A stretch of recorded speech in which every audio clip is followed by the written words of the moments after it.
All right. Happy engineer. Welcome back. And Vamsi, I'm so excited to have time with you. Ever since we got connected, I've been looking forward to this. So thanks for being here. So excited for our chat, man. Welcome to the show. Absolutely, Zach. Excited for this. Yeah, no doubt. We have so many unique and unexpected points of connection as I've been exploring your world and meeting you and talking in our last chat and even before hitting record today.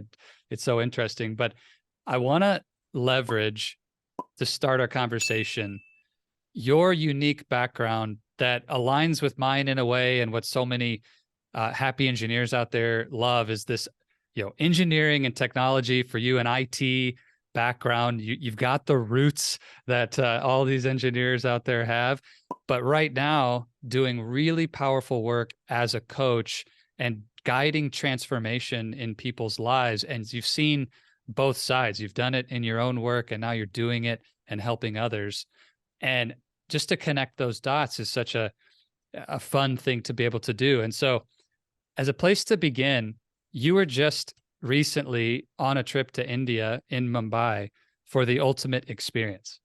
And you can tell us more about what that is, but I loved what you shared in some of your content recently around the heartbeat of the event centered around the word being. Mm-hmm. And this is something that you know full well I struggle with, engineers out there struggle with. We are doers. We want to do things and have things and go get results and build systems and build our to-do lists. And being is a bit of a tricky concept. So I was wondering if you could set the stage, tell us a little bit about the event, and what do we mean by this idea of being? And we'll dive in from there. Absolutely, Zach. This event is by Steve Hardison. Steve Hardison is one of, I think, the only coach. He teaches this how to be your best version in any given moment. So I get to know Steve about 15 months ago. First time I met him in his hometown, Arizona. And that was like the first event he was running, like not by him, with his fan club. And I get to know a little bit about him. And later I came to know that he's doing an event in Mumbai. And it's about 8,000 miles away from my hometown. And it's only one day event. And I asked myself a question. Well, for one day, 8,000 miles, I can go that far for one day. And immediately asked myself a second question. How can I go to Mumbai? And always, like, the questions are powerful. The way we are asking the questions, immediately I find the way I can go to Mumbai for one day. And I was there, and it's all about who you are being in the room. It's not about Steve Hardison. It's not about the guest speakers who spoke in that event. It's all about who you are in that moment. A lot of miracles, a lot of amazing things that happened in those 8 9 hours we all together. It's not from the speeches. It's about a you just realizing what is the power that you have inside of you. And some people who are sitting in the back seat, they are thinking wow, these speakers are not that polished. And I was asking myself question why they are thinking. Maybe they are being a different version, where I'm in the same room along with maybe 300 other people. I'm feeling like this is $1 million value to me. So the question is who you are being in that spot. Mm. If you are looking for good, if you are looking for gold, if you are looking for godliness in every single thing that is happening around you, we will be finding those things. If you are looking for, wow, there is a small dot here, there is a small, maybe a glitch here, you only find those things. So it's about Yes. asking the questions, what you are looking there, and yeah, the outcomes are based Yeah. on. So this phrase, being the best version of yourself, has become popular, especially with coaches, filling social media with these quotes and ideas. And so we're going to keep pulling that thread. But really quick, I want to go back to the very first thing you said, because it's such a powerful shift in the way you approach getting things done in life. Was that question, instead of thinking, oh man, there's so many barriers to getting 8,000 miles around the world for this event for just one day, the immediate shift to how can I be in Mumbai for this event? Exactly. And the opening of that up. I'm curious for you, when you make that shift in any situation of your life to how can I make this happen? What do you actually experience, Vamsi? Like, just describe that moment for you. Is there something you can feel? Is like, because it seems almost cliche, like, oh, just ask a new question. How can I do it? And somebody might think, oh, there's nothing to that. But I want you to really describe it, because I know for you it's a powerful shift. Put some words around that. What actually changes when you ask that different question? Sure. So a lot of possibilities are going to be opening the moment like you give some space for yourself. And again, like a lot of people, especially people with a lot of analytical brain, they find excuses to not to do the things. No matter whatever they're doing. Oh, today's like so hot. I don't want to go out for a run. Today's like too cold. I really wanted to eat Yeah. that pizza and sit, watch like maybe football game all day. Versus some people, especially like elite people, they think differently. They ask the questions like they look for excuses to do the things. The same weather, same conditions. It's so hot. I really wanted to go out for a run. I wanted to challenge myself in the hot weather. The same way, I started like seeing what else is possible for me while I'm in Mumbai. Who are the people that I can meet there? What are the interactions? And there are so many things that I can't even explain that happen in those connections and the small things like the moment we start paying attention to this, those are the things like 10 years from now, it's going to be really, really big. Mm-hmm. So I've seen this in myself and with the engineering leaders I coach. There's something about the training and the mindset of engineering and IT and software and all these disciplines where we build a practice of only looking for what can go wrong. You know, it's called failure mode and effects analysis, not success mode and effects analysis, right? And you said, hey, what you're looking for is what you're going to find. And I find it to be so true that shifting in our life from only looking for the barriers, the excuses, the complaints, if we'll make an intentional shift towards looking and even expecting or assuming the best case, so many things open up. And Vamsi, the critique that I hear from a lot of technical leaders is, well, you're just putting rose-colored glasses on. You're just being a Pollyanna. That's not real. That's not being a realist. You're not looking at the data, Zach. And I'd be curious for you, as you coach leaders and as you've experienced this yourself, what would you say to that rebuttal to this lifestyle?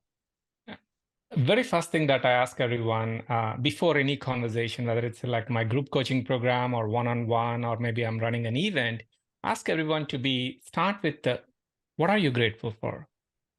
What are you grateful for in your life? And ask them to write down for 5 minutes all the things that they are really, really grateful for, not at the surface level. Go deep into that. And this is exact way. So let's have like you have a garden and there are some flowers and also there are some weeds in the garden. If you start putting the water, all things will grow. But if you're only putting water to the things that are really, really good, beautiful, only those things will grow. So this is like a practice that we all can do. Just ask yourself. I know sometimes like you're going to be hit with a lot of challenges. Take a pause and ask, what are the things going well in my life? Maybe you did not get the bonus. Maybe you did not get that promotion. Maybe you did not get something that you've been like really working hard for. So instead of like looking into anger, like say, why my boss is doing like this, why my organization is not recognizing my work, ask yourself, what are the things that you are really, really grateful for at this moment? And draw a bigger circle. Maybe in that bigger circle, fill every single thing that you are grateful for. Then draw another circle and fill with the things that you are not like maybe happy with, not pleasant with. Maybe you did not get the raise. Maybe you just got laid off from the job. Maybe you just got like maybe a big defect on your project and you need to stand in principal's office. Put down into that and start giving energy towards the bigger circle. The moment you start giving the energy to the bigger circle will start growing. And you see the smaller circle automatically disappear there because you operate from that frequency, you operate from that energy. And the people around you will start noticing that, I know this guy did not get promotion, but the next time I definitely wanted to give this promotion to this guy based on the frequency, based on the energy that you are taking into that conversation, maybe to the meeting, maybe who you are being in that role. I love So that. yeah. I'd love that you could turn this into a real exercise too. Simple action to take. Grab a piece of paper, draw one very large circle that consumes the majority of the real estate on that piece of paper, and then draw one really small circle, and then fill the big one with gratitude, like right until it's full. And then anything that's not working for you right now, you only can fit those into the small circle. You can write small if you need to, but just the sheer physical act of showing yourself that these are your intentions and how you want your energy to flow, I think that's a really powerful idea. So Can I add something to that? please. So let's assume like you have two kids, and one kid is always happy, always like a joyful, giving you kisses, giving you hugs, giving you high fives. Another kid is always like messy. Why are you doing like this? You are so bad. You are such a bad dad. I hate you. And you have option to give some gifts to the kid. Where do you go first? You don't want to go to the kid who's messy, even though that whatever that you give it to kid, the kid will throw out. And this kid is like, even if you don't give anything, the kid is going to give an high five. So that is the bigger ball. If you are being that kid in the role that you are playing, whatever the role that you have, you could be a manager, director, or an engineer. If you are that kid, always the opportunities are going to be coming to you because you appreciate more of what you already have. Even that word appreciate, think about the other context of that word. You want your home to appreciate in value. We want to see appreciation of the assets of our life. So when you give appreciation and you live from a place of appreciation, that begins to take over in other areas. Vamsi, you used the word frequency, energy, vibration. And earlier you also mentioned when you were in Mumbai that there were miracles. And these are not common terms in engineering school in the context we're talking about them. So I want to go right into the deep end with this. Would you tell us, when you say, hey, there were miracles in Mumbai, like what happened? Give us an example, and just to maybe show ourselves like what's possible and what's actually changing in people's lives when they really step in to this world of possibility and the best version of their being. What's a miracle, man? Absolutely. One big shift, I would say, this is like $1 million insight. I got it from the event. And I always like, because I was engineer for like a 20 plus years in my past life, and I always want something to be perfect. I always want something to be like 100% right all the time. Once Steve Hardison introduced one of the guest speaker, and I was just looking at his dressing style. Oh, is he a guest speaker? How come he's on the stage? And his English was broken.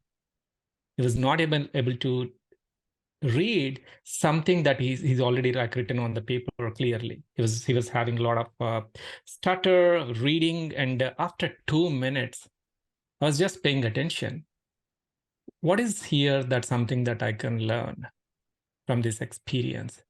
And he was on the stage for about like a 10 to 12 minutes. And after 12 minutes, Steve came back to the stage, and he explained why this gentleman was on the stage. And he explained that last night, I did not treat this person well while he was in my room cleaning my trash. I did not show the love that I show it to all of my clients, all of my friends, to this person. I was little rude. He was very, very kind guy. He was little rude means like he's maybe a little bit rude. And last night I felt really, really bad about this person. And next day morning before the event starts, I went to that person and asked him, I really wanted to apologize for everything that I did it to you. And he said like, no, you did not do anything to me. I know I did something to you in my heart. I was not showing the same love Wow. I show it to my clients. And they both started crying. And I asked him, can you be my guest? can you kick off my event?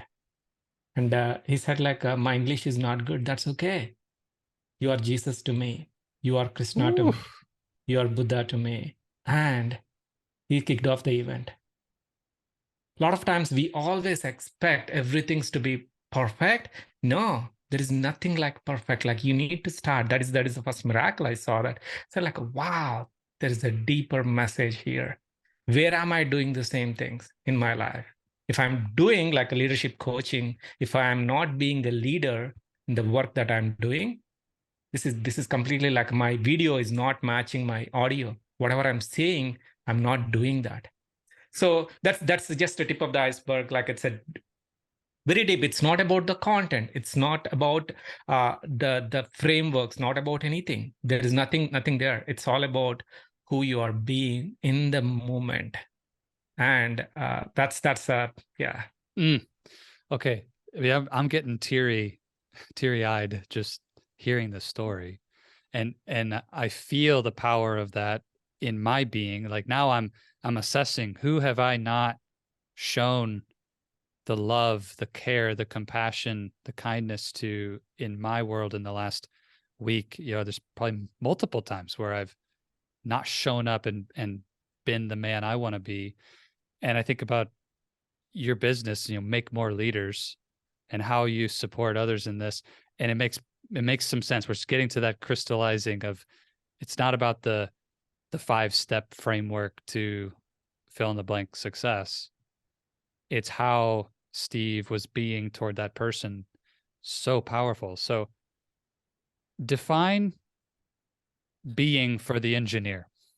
How do I distinguish what is the action and doing part of my life from what is the being part of my life? And how do we make some sense out of what we're saying? And just, these are complex. It's like, how do I do being? It's a very tricky thing. So can you give us some sense? How do we begin to understand being? Absolutely. I'll simplify for the engineers and the engineering managers. Just imagine you are looking at some report, and one of your team member made a big mistake, and you're really angry at that point, and you went into the team meeting and you started yelling at the team member, and in front of like maybe 10-15 people. Just imagine that situation for a minute, and at the same time, one of your senior executive you always admire just walked into the room and asked, for example, Matthew, can you come out? I wanted to share a good news with you. And you go out and say, hey, this is what you've been waiting for the past 2 years. I finally signed this contract, and you are going to be the senior manager starting next month. And your face is happy, and you are really in a beautiful state in that moment. And again, you walk into the room. So there are 2 scenarios that here happened, Zach. Scenario 1, you are really mad at your team member. So you are being a mad person in that moment. In the same moment, somebody knocked the door and you opened the door with a lot of smile. So who you are being in that moment when you are opening the door is available to you when you are talking to the team member. Are you really being that person? Are you really showcasing that as a leader? So that's like a simple example. A lot of times, like, we do that, we get into that with a lot of things. No, you can be a good person there. You can be most loving person, and start maybe communicating the same message with a different energy, and people will start noticing it. I'll tell one other example. This is something that I always give it to all the leaders that I work with. So just an example, like, you got into an elevator and your CEO is on the elevator. Let's put the name Matthew. Matthew is the person's name. And CEO asks, like, hey, Matthew, what are you up to? What are you doing? What are you excited about? What are your big accomplishments in the past quarter? And Matthew is saying that, I'm really kind manager. I'm taking care of my teams well. My teams did this. After like 15 floors, you got down from that elevator. Your CEO was still on that elevator. But this time, one of your direct report got into the elevator and the CEO asked the same question, what do you think about Matthew? If your direct report saying exactly what you said, that means you are walking the talk. If your direct report saying that, he's one more manager, he's okay, he's this, he's that, definitely there is a misalignment. Your resume is not based on like how many things that you have on the paper. It's about like what other person is talking about you when you are not around. If you are like dad, if you're like a good husband, like a good maybe whatever that quality you have, if your team members talking about that, that's exactly the brand that you need to have. When you are like if a goal is to go higher and faster, it's not about like the Carnegie Mellon degree or maybe one more project management certification. It's your character that is more important than anything else. So good. That's so good. Vamsi, as you said that, it's got me thinking, how cool would it be if there was a service you could hire where someone would go write your resume for you off of the feedback of the people closest to you, and you are not allowed to contribute in any way. It's just that. And then they came back and showed you, here's your real resume. This is the one you wrote off that aspirational self when you put your best accomplishments on paper. But here's what the world actually has to say about you. And to your point, that's the resume that actually opens the doors to incredible impact, but also deep, lasting love and fulfillment, which is so powerful. It also reminds me, and I know you posted about this at some point, because when I was preparing for our chat today, I was scrolling through all your amazing content on LinkedIn, and a story that you shared is a really popular one in coaching circles that I love, about a Buddhist monk who wants to go out and get away to be alone for a meditation. And so he takes a hike, and he gets in a canoe and rows out to the center of the lake, and just pulls the paddles in and sits quietly and eyes closed, and he's meditating. And then another boat, the bow of another boat, hits his canoe, and his eyes are still closed, and he immediately feels anger at this other canoer for bumping into him. And he's like, who would be so ignorant to bump into me in the middle of this lake? There's so much room, and they hit my boat, and feels that anger. Then he opens his eyes, and the other boat is empty.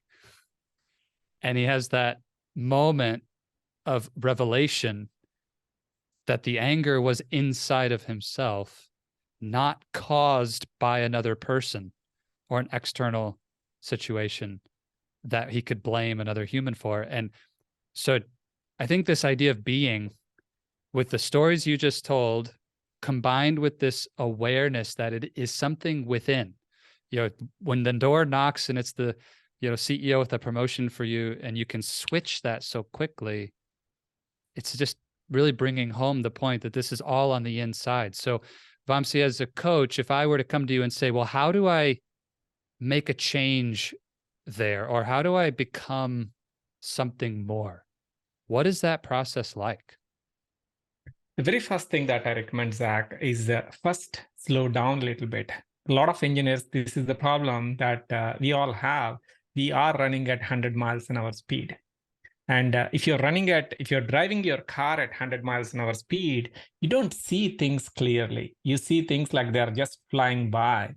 So first slow down. And a lot of times we plan maybe a week for a 2-week vacation. You're going for like Mexico, maybe you're going to Mumbai, maybe you're going for wherever that is. You plan like maybe a lot of time for that vacation. Whereas when it comes to your own career, how many days that you planned for that year? What exactly that you wanted to have?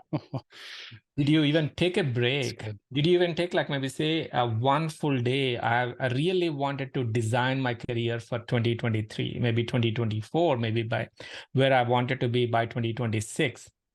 If you do that, you are going to be getting really, really good clarity on this. This is also like a lot of people, we are really good at doing it. If somebody gives you a project, you are really, really designing the project plan and executing that project plan flawlessly. But when it comes to your own plan for your life, It's not just about the career. It's not just about the finances, about your relationship, about your health, about your fitness, about your hobbies, all these things, wonderful things, adventures. Do you have a plan? Just imagine if somebody is paying you 2 times more salary than what you're getting. Do you wanted to do that? I think it's more than that. Maybe you can just like start thinking about your life as $1 million project for the next 2 years. How would you execute that $1 million project? So that is how I recommend them to just slow down first and start documenting. Oh, I love that.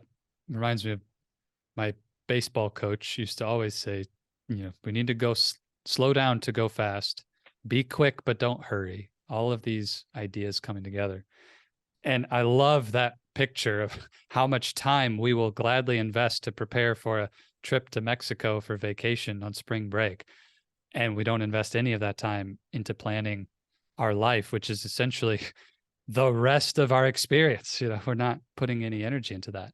So let me ask you about one specific area of being that I know you're passionate about, and it comes up in the context of the incredible events that your mastermind participates in, which you talk about a great way to slow down.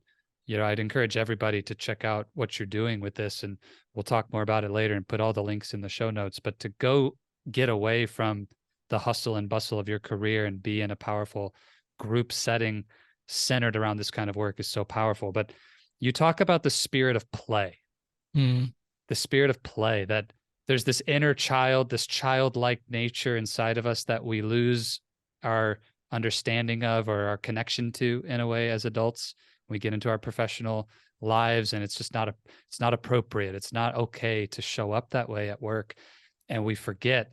But you say in your content, and I loved how you framed it, that play is the driving force behind all success. And it's this part of our being. So can you describe play and how does that really show up in our success in different contexts, especially in our careers where we're not really allowed to go play? That's not the kind of language we use. So what's going on there? Absolutely. So I'll give a simple example. Maybe some of you might already heard this somewhere. I wanted to use the same here. So there used to be one professor, and one day he brought like a big jar to his classroom, and he also brought some like big rocks, small rocks, and pebbles, and sand, and some water. And he invited one of the student and asked like, "Hey, put all the big rocks into the jar." And the student put all the big rocks and say like, "Hey, is there any room remaining?" And the student said that there is no more room available on this. And he called one of the student, "See if you can put these pebbles and small rocks into this jar." And the student able to put it and still there. Then he called one of the students, say, "Do you think any other room available? Looks like it's already full." And he asked like, "Can you put this sand?" And the student put the sand. The next he called one of the student, "Can you put some water?" He put the water. And after that, he said, like, say, in the beginning, you said, like, after putting the big rocks, there is no space available. Just imagine, this is exactly what is happening in our life. A lot of times, we think those big rocks are the projects that you are working on, all the assignments that you are undertaking, that those are the not ones. The big rocks are what's something that really excites you. Maybe you really wanted to go out for a hike. Maybe you really wanted to go for, maybe spend some time in the beach. Maybe you wanted to always like a workout, maybe something like time with your family. Always give space to the big rocks first. If you don't put those big rocks first, just imagine you put like the small rocks, pebbles, maybe the sand, water. There is no space for big rocks in that. So the biggest mistake that we do, we prioritize our boss's needs first before we prioritize our needs. So whatever that could be, you wanted to like spend some time reading a book every single weekend. Put that big rock into your calendar the way you are flawlessly executing all the orders from your manager. The moment you start doing that, that is where like the joy, that is where like the play time. At the end of the day, Zach, if you are not enjoying with the money or maybe whatever that you are making, what is the point of it? A lot of people, they have $1 billion in the bank account, but they don't have time to say hello to their parents. They don't have time to just hang out with their kids. What is the point of that? Different forms of wealth.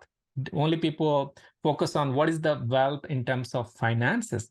What is your wealth on your physical fitness? Are you really wealthy Yes. in terms of your body?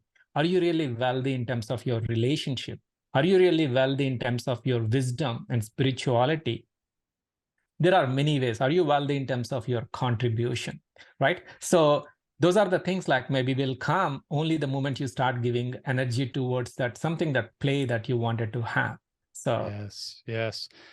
You talked about $1 million insights, Vamsi. This to me is a $1 million insight. So the typical engineer that I coach, and I'm guilty of this in the past as well, takes that metaphor of the big rocks, the pebbles, the sand, the water, and we want to think of it as a Newtonian physics correlation to our calendar, that it's all about exactly the amount of time different things will take up. And so the big rocks must be the big time commitments, which, let's face it, most of us are going to spend a lot of hours at work. So we only think about big rocks as work projects. And I love the shift you just gave to think about it in an emotional context, in a being context, in a quality of life. Like, what creates the energy and the excitement and the experience that makes your life happy and fulfilling? Those things are big rocks, even if it only takes 10 minutes to call your mom. It could be a big rock.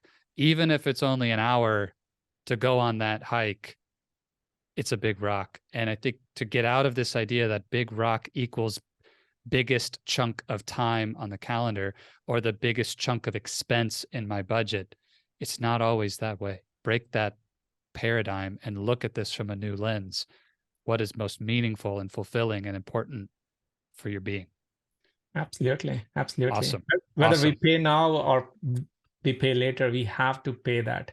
And a lot of times in the later, it's going to be in the form of regret. You don't want to have that, especially when you are 65, 75, when you don't have the energy to execute those big rocks. You always feel that I wish I had this opportunity 20 years ago, 30 years ago. Wow. We could probably drop the mic on that comment, Vamsi. And so if someone is feeling really connected to this conversation and they want to reach out to you or follow your work and understand, how do I take this further? How do I become that best version of myself? Vamsi, tell us, where can people find you, get that next step and get more of you in their life? I know people are going to want to. Absolutely. LinkedIn is the best place.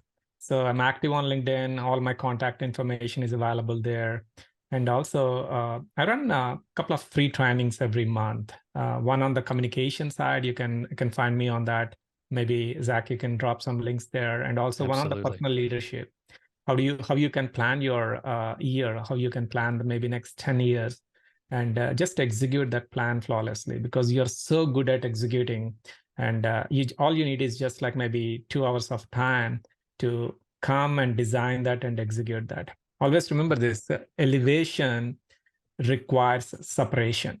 You need to separate from the crowd to just get into the next level. So give yourself the permission, just like you can come to LinkedIn and watch one of those videos. Session. Perfect.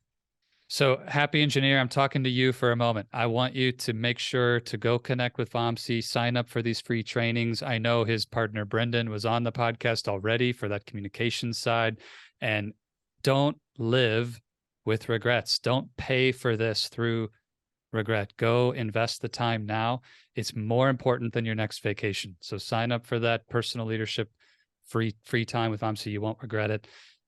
Awesome opportunity. We'll put all the links in the show notes, so click through and check those out. Vamsi, I'm excited to continue to stay in touch with you, watch your success, and I want to wrap up here. And as a powerful coach yourself and having walked this journey, that great coaching, great engineering, and work in IT, the work you did for decades, it all has in common that questions lead and the answers follow. So if I'm wanting to be that happy engineer and become that best version of myself, what's the question that you would lead us with today? I'll go back to where we started. I can't X. I can't do this. I can't afford this. I can't, uh, whatever that is, to replace that with how can I? How can I do this now? For example, if somebody is looking for coaching from Zach, oh, it's very expensive. I can't afford this. Ask this question: how can I get his coaching? There are resources. Always Tony Robbins talks about this extensively. It's never we had any issues with resources. It's all about the questions that you're asking and how resourceful you are to get the thing that what you want. Everything what you are looking for is already there. The only thing is you're not choosing right now. By asking this question, how can I drive a BMW? How can I get a Tesla? How can I travel in first class? The answers are going to be always like maybe the things you get it and you're smart. That's the reason like you became an engineer and you're solving problems. You can solve this problem too. I love that. How can I? And Vamsi, I always tell people a little story, or I guess an anecdote, if you will, that what's the difference between you today having nothing and a self-made billionaire when they started and they had nothing? Mm. And the difference is nothing. You both have nothing. And so it's not about resources at the start. It is absolutely about that resourcefulness. And let's open our mind and our heart to new possibilities and a new level of being, get that separation. Vamsi, thank you so much for your time today. This has been tremendous. We will absolutely have to come back for a round 2 at some point and stay in touch. But thanks for your generosity and the incredible work you do. This was super fun. Absolutely, Zach. Looking forward to session 2 soon. Absolutely. Take care. Yeah.